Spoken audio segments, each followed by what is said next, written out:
Good morning, everyone. What a wonderful day this is. This is absolutely fantastic. The sun is beaming outside. I am looking forward to this, and I hope you are as well. Apologies, my name's David, and welcome back to the Great British Railway Adventure. Also got that there.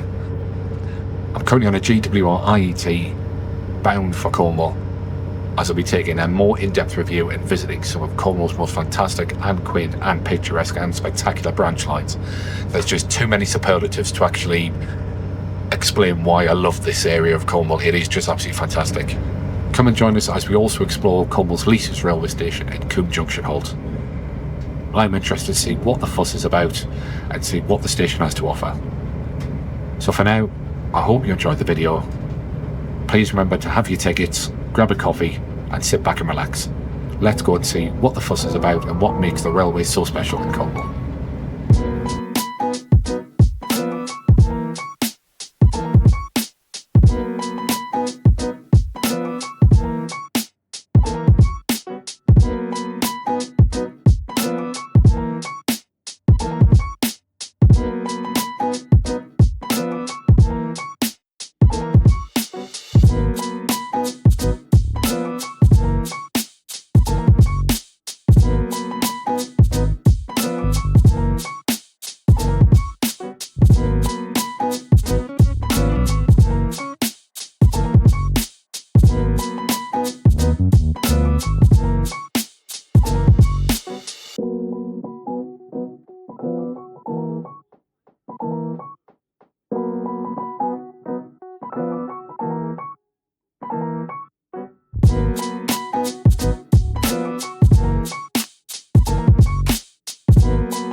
And take care when stepping down the track.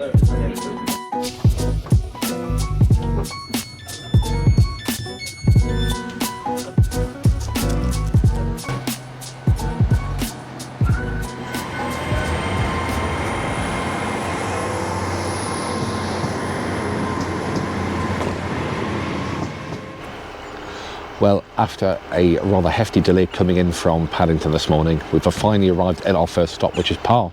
Welcome to Par. The train behind me, you'll see as the 1416 New Quay service. I'm going to be getting on that for the request stop at St Columb Road. I'm looking forward to this. Let's get going.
Well, that was an absolutely fantastic journey up from Par.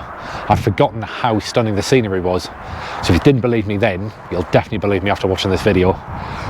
This is St Columb Road. The station's been here since 1849, when the first horse-drawn railways up from New Quay Harbour were formed.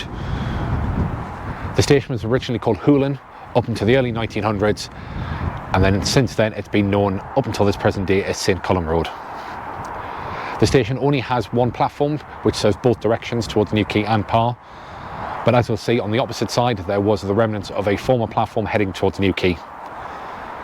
The station's passing loop was extended in the early 1930s owing to the increased holiday traffic. However, once the freight yard shut and the connection was severed, the passing loop was taken away and we've now just got the single line. Sadly, and it's inevitable with no passing places on the route, that this line only gets a 2-hourly service throughout the day. It is a shame because I think this line could have more potential and I think would generate more people using it if there was more services. But at the minute we've just got to make do and mend. If you are here on a summer Saturday, do note that there is only one service a day in each direction as a local, as most of the services from Plymouth on the intercity route will come into New Quay to provide additional services for the seaside traffic. The plan I've got now is that I'm going to head one stop back to Roche. That's where my accommodation is for tonight. I'm going to go and get checked in, chuck my bag in. So let's go and let's head for Roche. Thank you.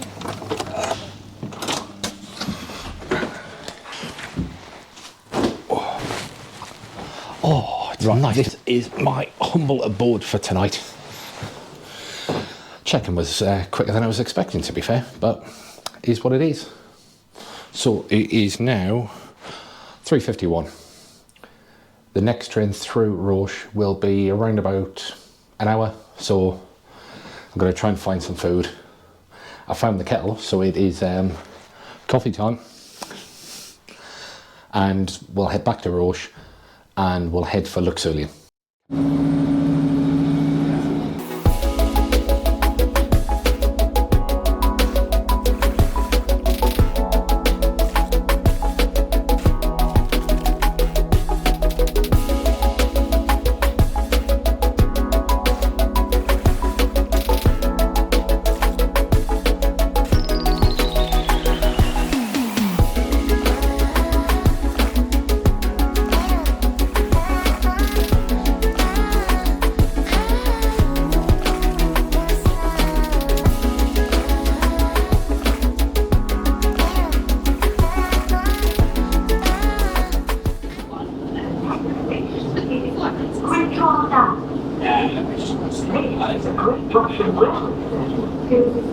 Alex wants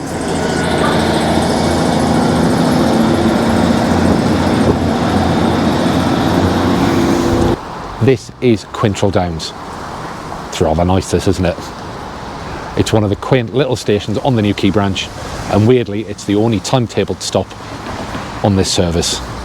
The other 4 stops are request stops, so if you don't want to wait for the next one and wait another 2 hours, please make a member of staff know to get on or get off. Originally opened in 1911 by the Great Western Railway, it was named Quintrell Downs Platform. The platform part of the name denoted the fact it was a staffed halt, and surprisingly remained a staffed halt right up until the 1990s. This was for the level crossing gates, which were fully automated before becoming half barriers as we see today. We've got about 10 minutes for the return journey and we're going to head for Luxulyan.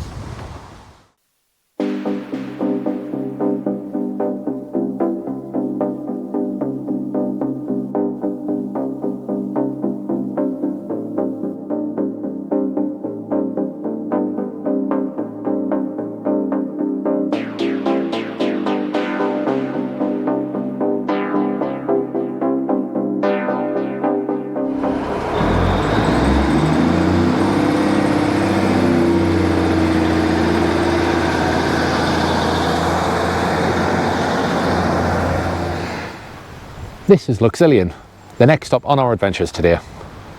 Originally opened in the 1840s, it wasn't until 1876 when the first passenger services had stopped here.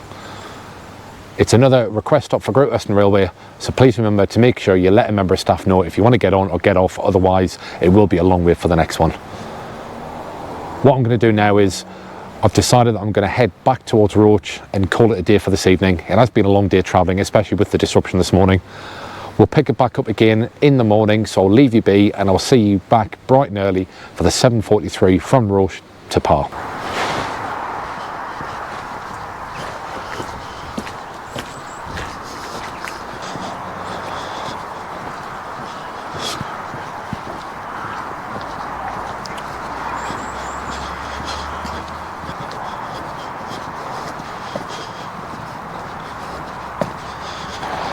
Well, good morning everyone. I had some fun last night after I left you at Luxulyan.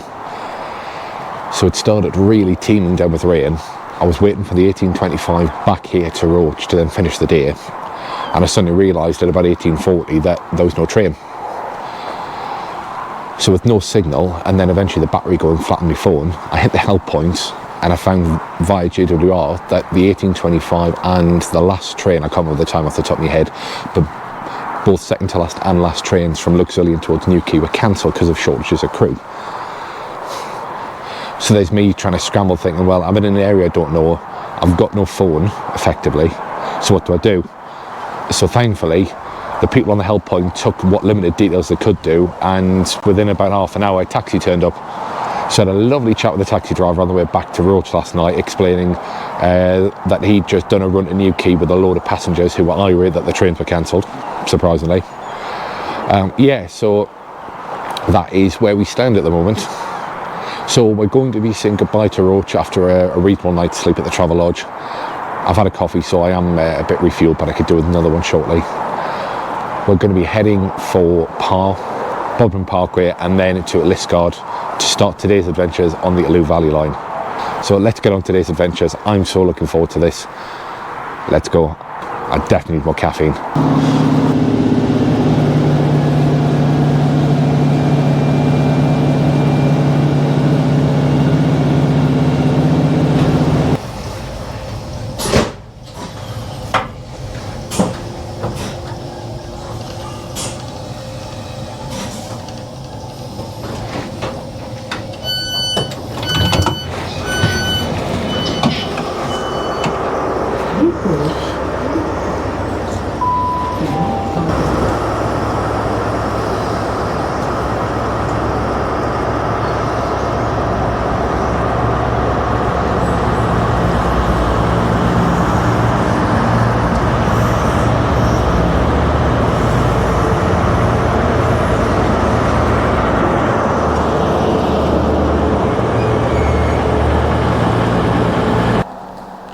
Yeah, so this fantastic station is Liskeard.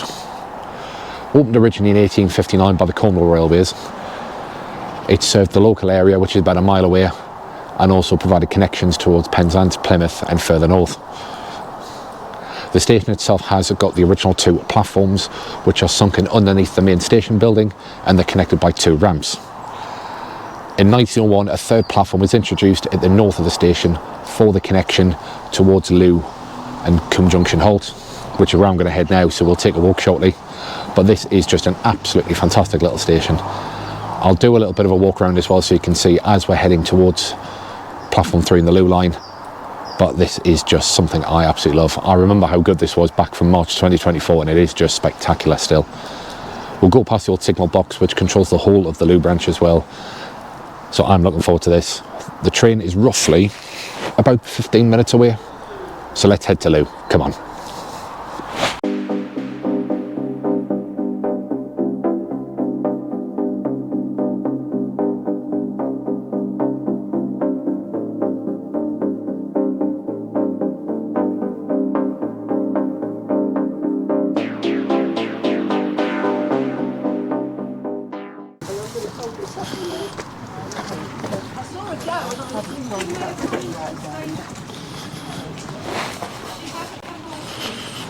She's probably in the other station.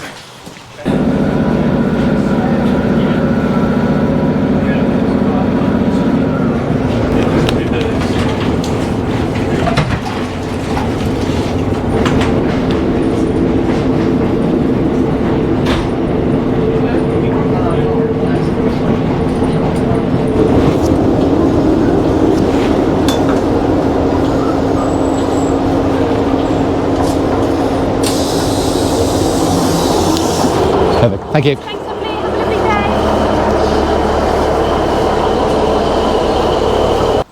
Well, I can certainly see why they call this one of Britain's most tiniest but cutest railway stations. Welcome to St Keyne, Wishing Halt. The line from Looe through to Liskeard originally opened in 1862 primarily for goods traffic. However, it wasn't until the 1870s when the first passenger train started to run up to Moweswater. It wasn't until the line continued through to what is now platform 3 at Liskeard in 1901 that St Keyne Wishing Well Halt was originally opened in 1902. Weirdly enough, it was one of only 2 railway stations to have Halt as the suffix in its title, the other one being Coombe Junction Halt, which we'll do later on today. However, in the 1970s, British Rail decided to drop the name and just call it St Keyne Wishing Well. It wasn't until after IBM Halt in Glasgow had been opened that Coombe Junction and also St Keyne Wishing Well had its halt re-added into the station name in 2008. I just can't get over how fantastic this is. I know I keep banging on at railway stations, but this is just absolutely cute. We'll have a little wander around of the station because there isn't much here, but it is just oozing that just sort of uniqueness, that just sort of calmness that just I could sit here for hours. Now, speaking of sitting here for hours, it is an hourly service from Looe to Liskeard. However, every second hour the train runs non-stop and it doesn't call at any of the request stops.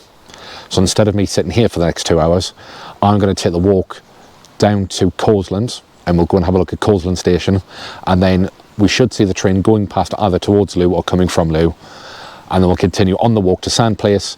We'll do another station review and then we'll jump on the train into Looe for some lunch. Let's head off. I've got my walking legs on today. I'm looking forward to this, and this is St Keyne Wishing Well Halt.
So in a rare turn of events, I've actually found something that's railway related that's not actually on the railway.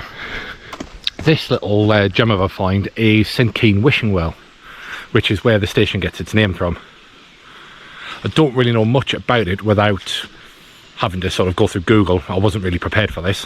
I just happened to turn the corner and, oh, this is here. Right, let's go and have a quick film. I'll put a link into the bio of this video just to give a bit of history of the Wishing Well. The only information I can glean is that it was rebuilt in 1936. There will be some historical facts which I don't really want to bore you to death with, so I will tag a link and you can have a look at your leisure. But this was an absolutely cracking find, this, finding the Wishing Well. Let's continue on to Causeland. It seems rather quiet, it's lovely, it's just peaceful, just the running water in the background, it's fantastic.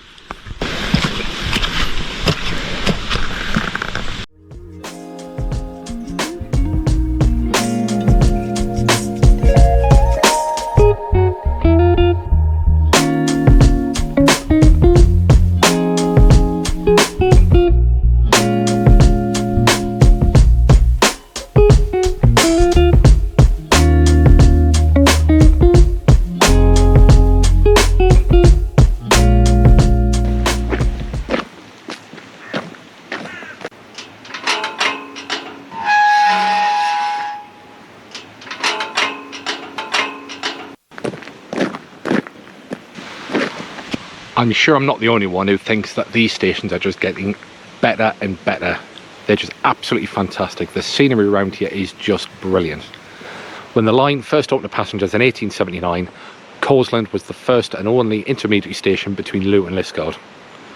In 1881, the nearby Sandplace was opened for a second intermediary station.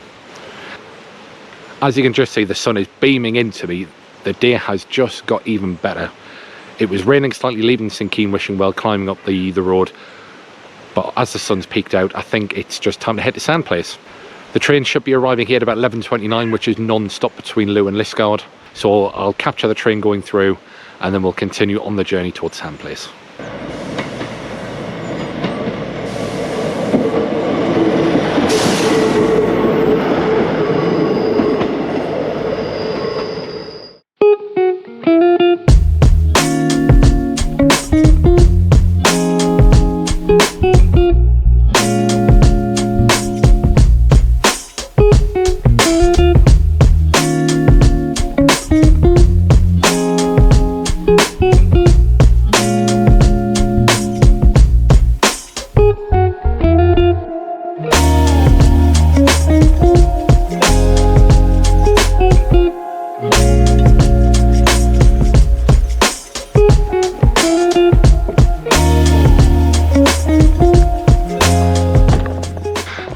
See, I told you these stations were getting more spectacular.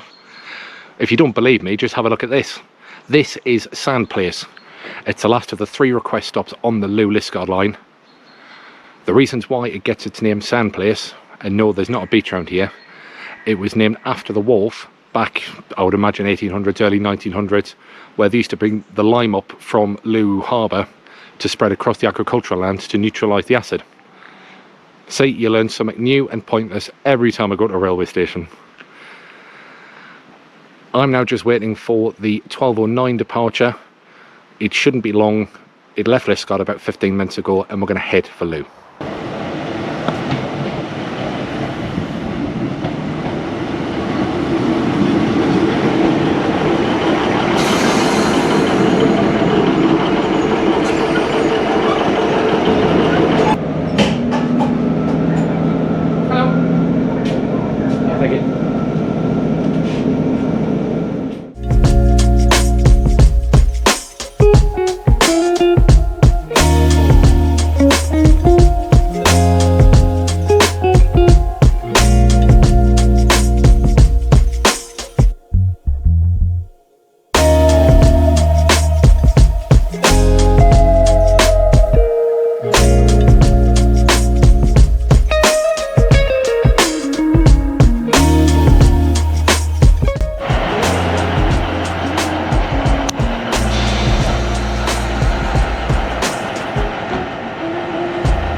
So this is Looe Station.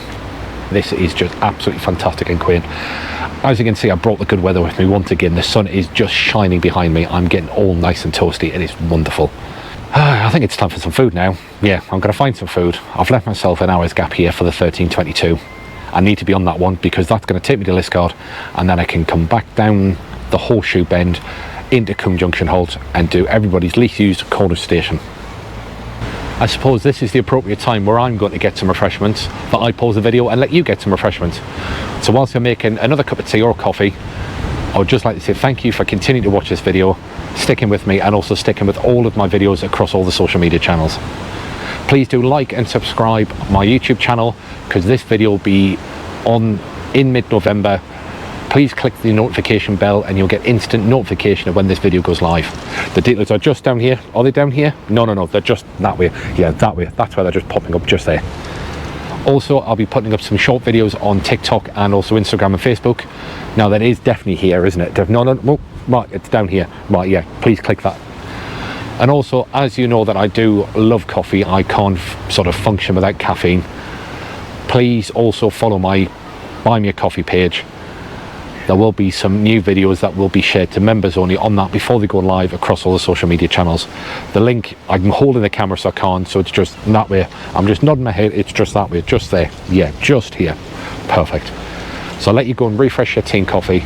I'm going to go and grab a sandwich and we'll continue heading back towards Coombe Junction Halt.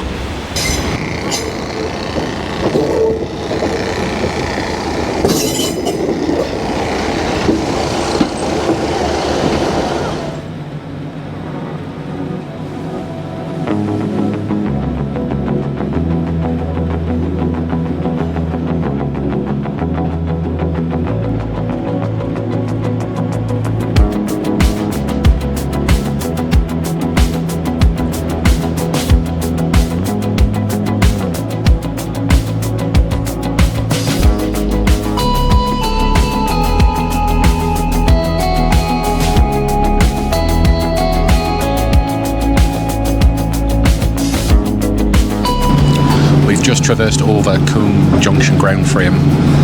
This is actually a manual crossing which the guard has to operate with the ground lever frame.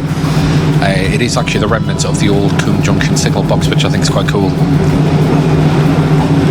Prior to this station opening up in 1901 up here at Liskeard, trains would terminate north past Coombe Junction Halt at Moweswater.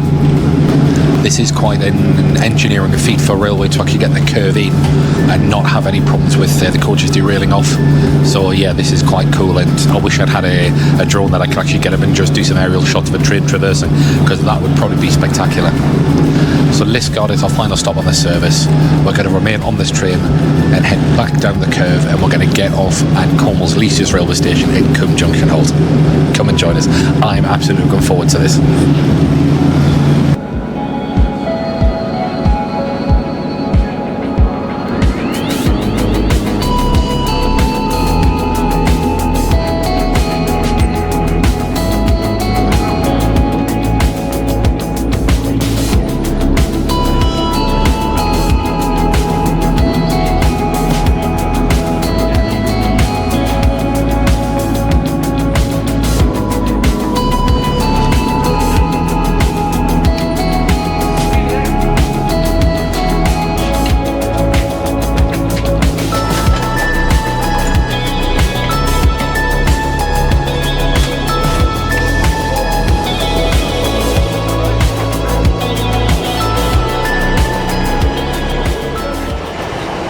So this is Cornwall's Lees's railway station. This is Coombe Junction Halt. This one is a bit of a bucket list item for me. I did manage back in March 2024 to have sort of maybe a minute or so on the platform to grab a quick photo, but I'm getting on the 13:55 departure from Liskeard, which will give me around about 45 minutes to spend at the station. We'll have a wander up and down and we'll see what is around the local area.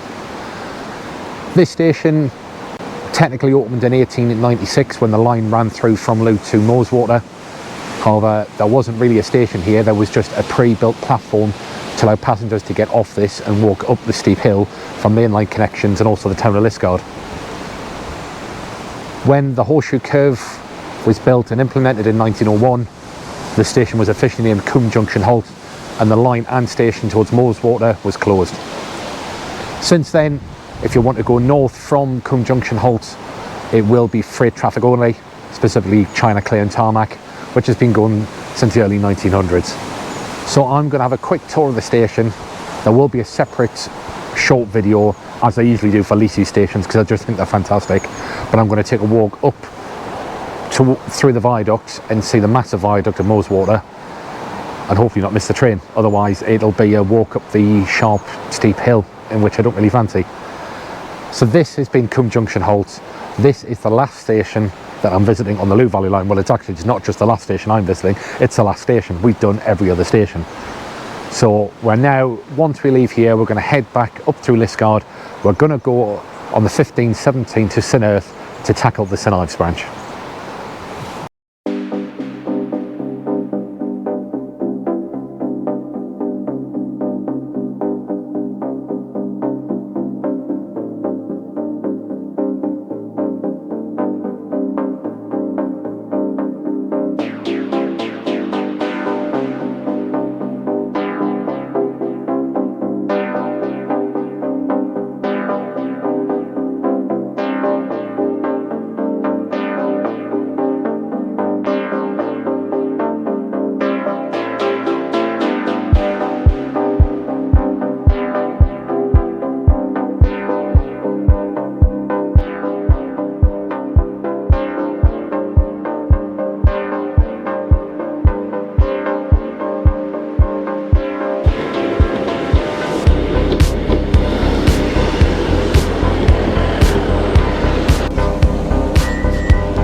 So we have arrived at St Erth.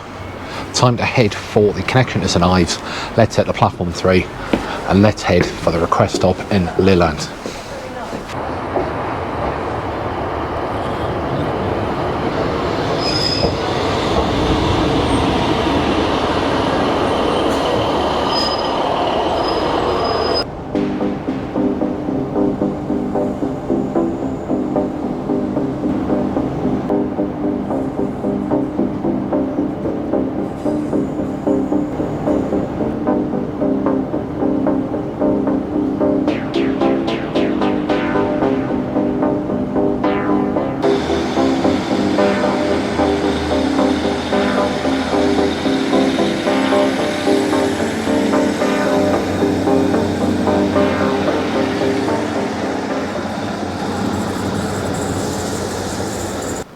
I just can't get over how fantastic this station is.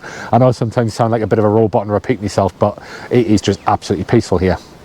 Lelant station has been here ever since the inception of the line to St Ives back in 1877. Originally, the track was laid for Brunel's 7-foot broad gauge. However, in October 1888, a third rail was added to allow standard gauge trains to run into Lelant Wharf to take wagons onto the boats. Sadly, in May 1892, the last ever broad gauge service ran through to St Ives, and the morning after it was standard gauge only, as we see today. Now, we do have a bit of a conundrum, because one of the awkward stations on the St Ives branch, Lelant Saltings, only gets a couple of trains a day, and unfortunately there are no more direct trains to Lelant Saltings. Truth be told, Lelant is a request stop, so I had to make sure I told the guard I wanted off, otherwise it would have just gone sailing through. So the plan is we're going to take a wander up to Lelant Saltings. I was going to come back to Lelant to get the next one to Carbis Bay, however, stops for Lelant are only hourly, so the next one doesn't stop here at all. So I'm going to walk from Lelant Saltings up to Carbis Bay, and then we'll continue on the journey towards St Ives.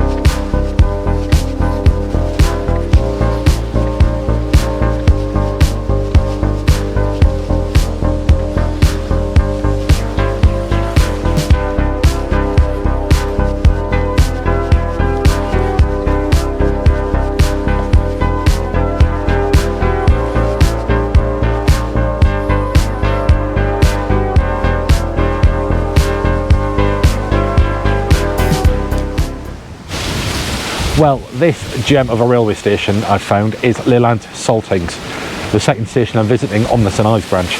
It is the baby of the line, opened up in 1978 and is primarily used as a park and ride facility for St Ives. The sum of £35,000 was paid to build the car park, with an additional £15,000 to build the actual station and the platforms. Until the new park and ride facility was built at St Erth, this was frequently used, with an estimated 3,000 cars a week using this during the peak weeks. Up until May 2019, this station used to get a half-hourly service in both directions. However, since May 2019 and the decline of the park and ride facility, it has become known as one of Britain's parliamentary services, whereas there's only one train a day in each direction, which is the 7:56 from St Erth and the 9:30 from St Ives. Now is the not so mammoth task, but I've now got to walk back up past the Lelant station and head for Carbis Bay. I'm aiming to get the 18:16 to St Ives to then finish the night off. Can we make it? Well, I hope we can. Shall we have a look? Come on.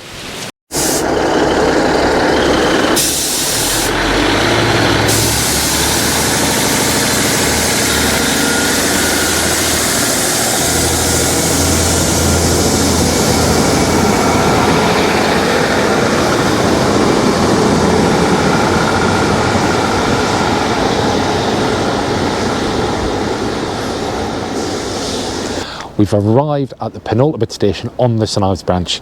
This is Carbis Bay. Opened with the line in 1877, the station was named after the local area. The railway required a viaduct being built over where the Carbis water was coming down into the coves, so decided to build this station just to the east of that area. The station then adopted the name, and with the thriving tourist and also agricultural traffic, the surrounding areas of Carbis Bay was built. Next stop will be St Ives. I'm looking forward to St Ives because we can go over the Carbis Bay Viaduct and look at the absolutely spectacular run into St Ives, which I declared back in March 2024 is my favourite railway station of all time. But for now, this is Carbis Bay, and I'm going to head on to St Ives.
Well, this is the end of the line. This is St Ives. I was quoted in the press back in April 2024 asking what my absolute favourite railway station was, and I quoted here. And as I see from the footage swooping in via the bay, you can see why. It is absolutely fantastic. This station and this line was earmarked for closure in 1966 as part of the Beeching Report. However, the line was reprieved, and in 1971, the straight platform you see behind me has been there ever since. Where do we go to next? Well, we're going to head for Falmouth. We're going to have a look at the Falmouth branch. I'm going to go and have a look at Penmare station because there seems to be an interesting layout, and especially the loop and the long platform. Well, good morning everyone. I hope you've had a fantastic weekend so far.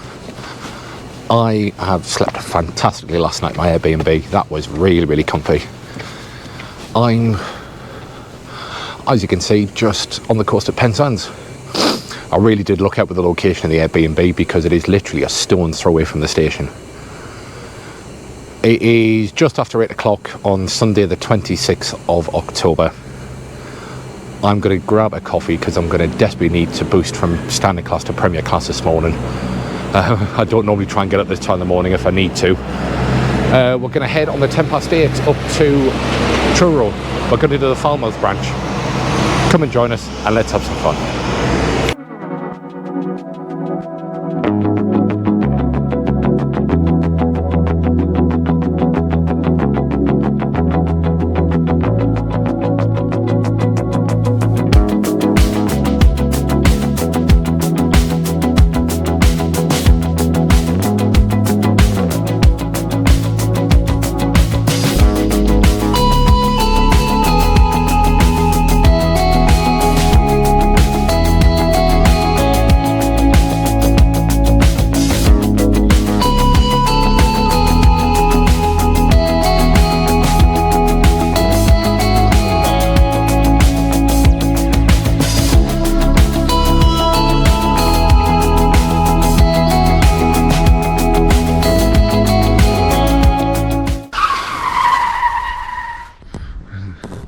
Well, we have arrived at Truro.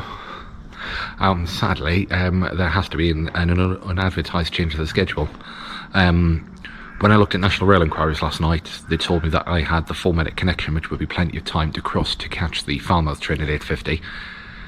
We were sort of about a minute and a half late, and with a concerted effort of getting across, the guard decided to go, and there was a few people left on the platform here that were requiring the Falmouth connection, so we have got about an hour to wait until the next train. So I'm at a loss really, because I was going to potentially head northbound to get a few more of the main line stations checked off here in Cornwall, but the next train is pretty much bang on when the next Falmouth branch train is, so I might as well just hang on for the hour and just wait here at Truro. Yeah, so that's the state of play at the minute. I'll catch you back in an hour, and let's go and have a little explore Truro this time in the morning on a Sunday, which I wasn't definitely not expecting.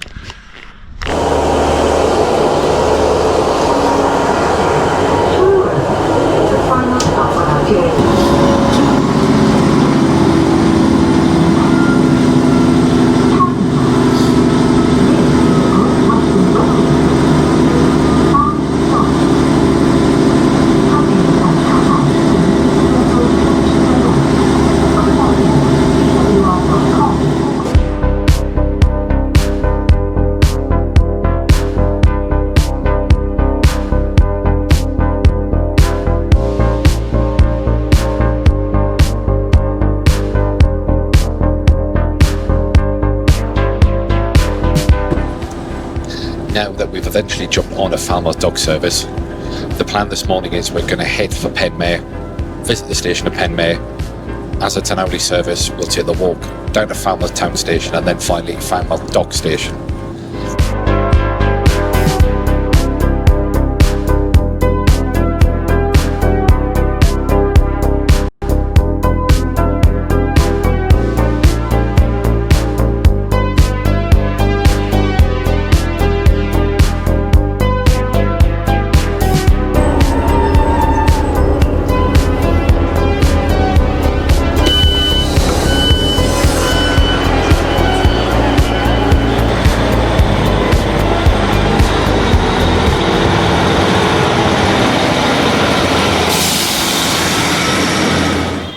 This is the first station of the day.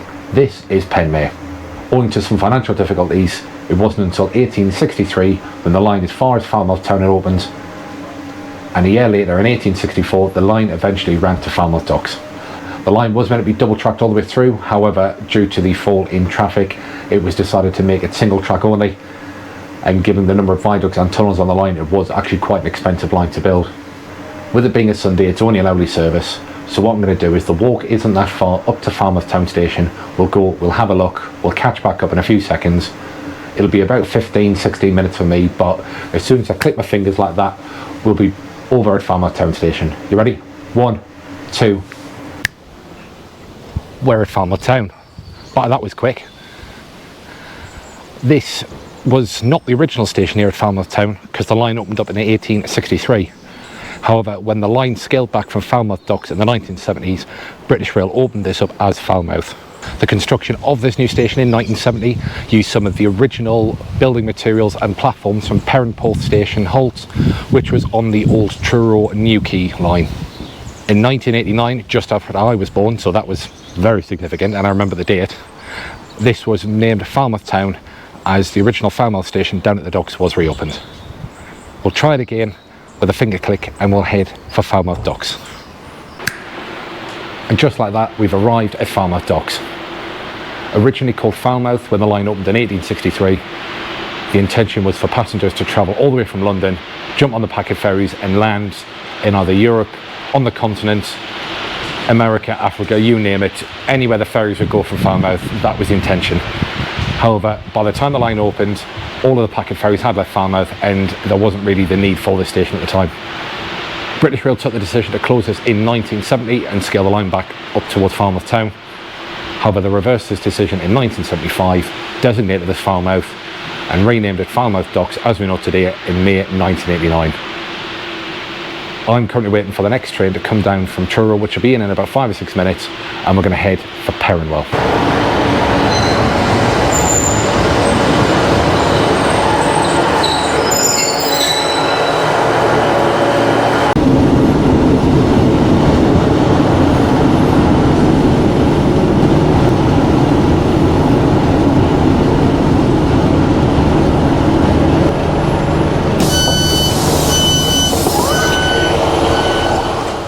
Well, just as I managed to get from one station to another at Falmouth, I've managed to change a tyre as well. Look at that, modern technology. Not really, it's just when I was filming this, I realised on a Sunday it was only every hour, and I wanted to visit here when the service was half hourly so I could go to Penryn and show you the unique features of the station and the passing loop. So this is why I've come back on the Monday as I head home. As I'm standing here, you will see behind me one of the original running in boards of the station. I am actually not sure when this was put up, but it does look absolutely fantastic. As I pan the camera around, you'll see the station originally had 2 platforms. It also had some extensive sidings and even a good shed with a 2-ton crane, would you believe it? Probably one of the most unique features I've ever seen on a railway station is the water pump, which I'll show you now. Somehow I feel that it should be left in the bygone era, and I'll probably not attempt to get some drinking water out of it. Next stop we're going to get off is to finish the maritime line at Penryn. Let's go and see the funky passing loop, the long platform, and why it can accommodate 2 trains.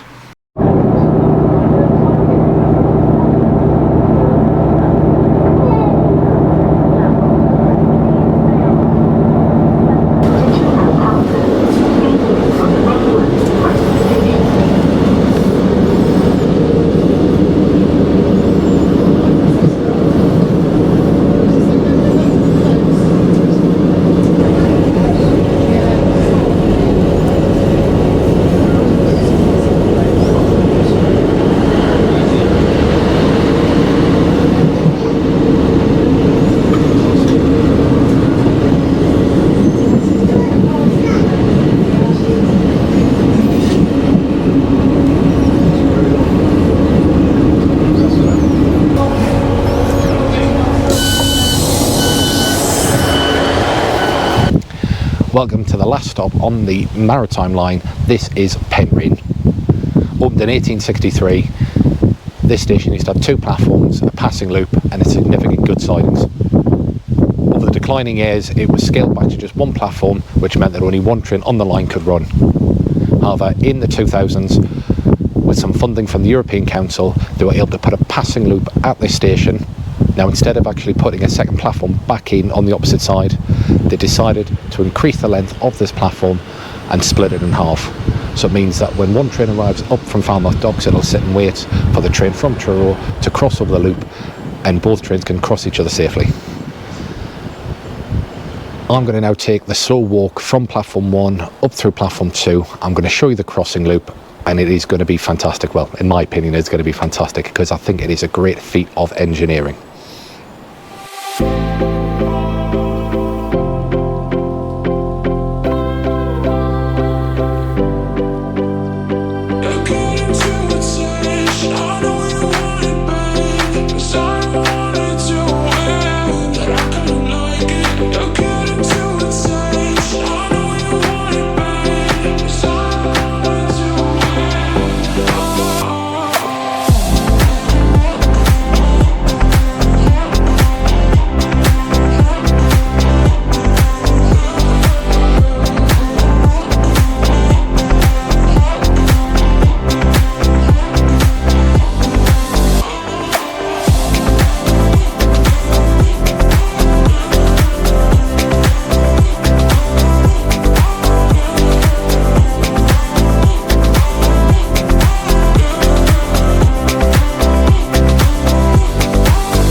We've made it onto the Truro platform here at Penmare, platform number 2.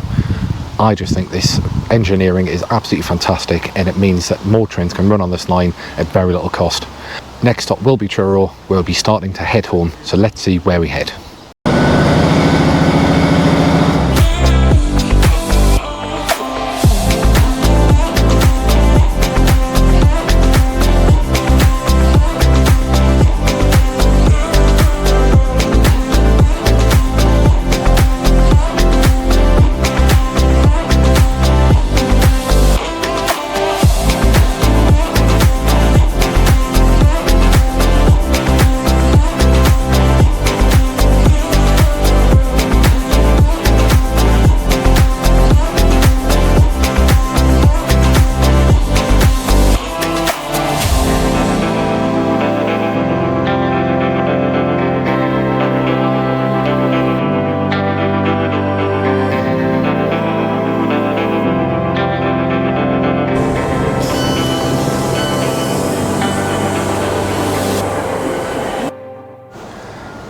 So we are back at Truro. I think it's time to head home, don't you?